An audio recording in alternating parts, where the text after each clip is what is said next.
Okay students, अब हम लोग लास्ट एंट्री करेंगे बेटा नेट डिविजिबल प्रॉफिट की। तो मैं आपको बता रहा था बेटा कि नेट डिविजिबल प्रॉफिट की एंट्री कैसे होगी। हमारा प्रॉफिट है 4,89,950। जहां जहां पे आपने पीएनएल एप्रोप्रिएशन को डेबिट किया हुआ है उसको आप माइनस करोगे, और जहां जहां पे पीएनएल एप्रोप्रिएशन को आपने क्रेडिट किया है आप उसको प्लस करोगे। देखो बेटा यहाँ पे पीएनएल एप्रोप्रिएशन क्रेडिट है तो इसको प्लस करेंगे 2050। यहाँ पे पीएनएल एप्रोप्रिएशन डेबिट है तो माइनस करेंगे 1,12,000। फिर यहाँ पे पीएनएल एप्रोप्रिएशन डेबिट है तो माइनस करेंगे 1 लाख। फिर यहाँ पे पीएनएल एप्रोप्रिएशन डेबिट है तो माइनस करेंगे 2,40,000। अमाउंट कितना बच रहा है बेटा देखो स्टूडेंट्स।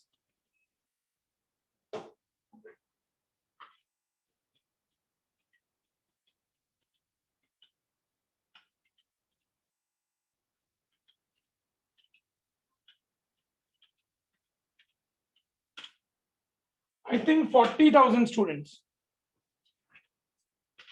Amount remains 40,000 students. बेटा सब लोग हो?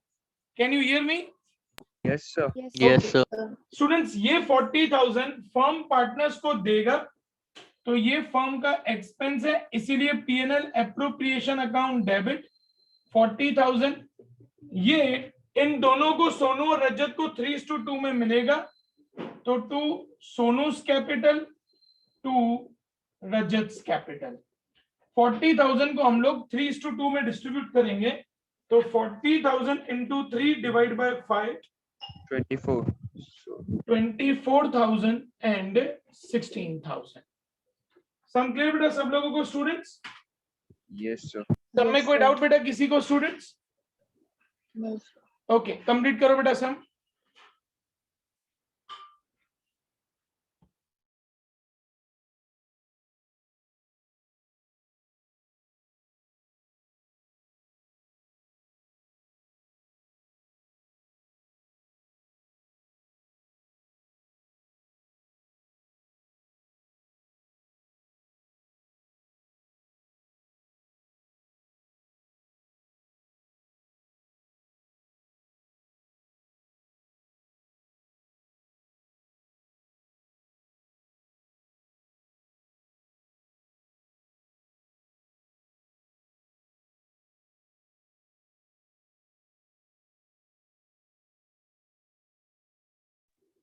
Done, sir.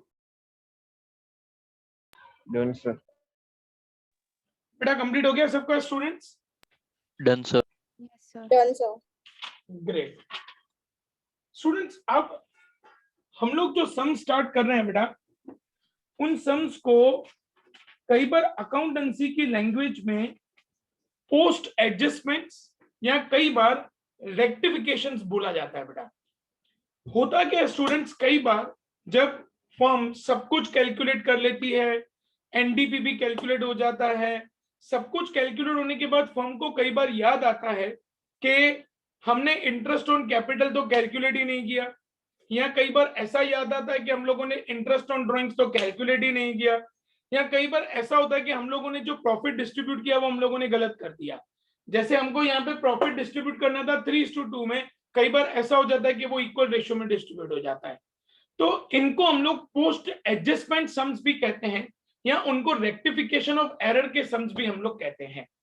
अब स्टूडेंट्स आज हम लोग ऐसे दो टाइप के सम्स करेंगे, जहां पे एक ऐसा सम कि जहां पे फर्म प्रॉफिट कैलकुलेट करने के बाद फर्म को याद आता है कि इंटरेस्ट ऑन कैपिटल तो हम लोगों ने कैलकुलेट किया ही नहीं है। तो जब स्टूडेंट्स ऐसे सम्स होते हैं ना बेटा, तो वहां पे एक जर्नल एंट्री होती है। वो जर्नल एंट्री किसकी होती है बेटा? वो इंटरनल एडजस्टमेंट की जर्नल एंट्री होती है, क्योंकि प्रॉफिट तो कैलकुलेट हो गया, अब आप प्रॉफिट पे तो कुछ चेंज नहीं कर सकते, तो आपको चेंज किसमें करना पड़ेगा? पार्टनर्स में इंटरनल एडजस्टमेंट करना पड़ेगा। अब पार्टनर्स में इंटरनल एडजस्टमेंट कैसे करेंगे, ध्यान से समझना बेटा।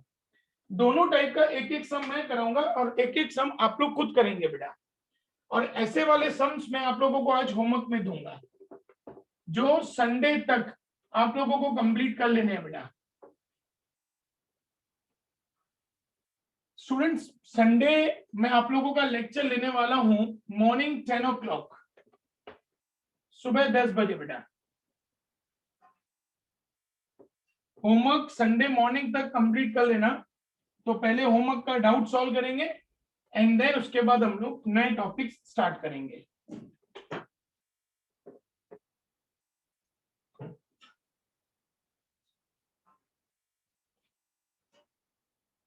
Students, page number 2.52, example 37। Page 2.52, example 37। देखते हैं क्या लिखा है बेटा। P and Q were partners in a firm sharing profits equally. P and Q profit and loss equal ratio में distribute कर रहे हैं। Their fixed capitals were 1,50,000 respectively. उनकी कैपिटल्स हैं 1,50,000 respectively. Partnership deed provided for interest on capital at the rate of 10% per annum.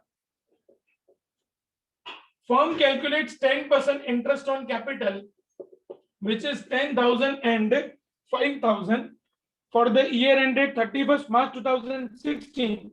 Profits of the firm were distributed without providing interest on capital.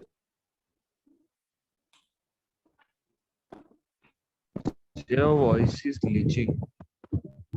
Yes, sir. Your voice 2 is minute. glitch. हाँ बेटा 2 minute again कुछ problem आ गया है।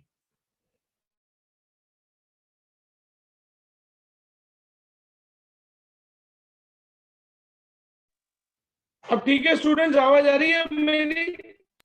Yes. ठीक है ना मेरी आवाज? नो सर, अभी भी ग्लिच हो रही है। फिर वापस glitch हुई sir. बेटा एक बार रीजॉइन करो ना।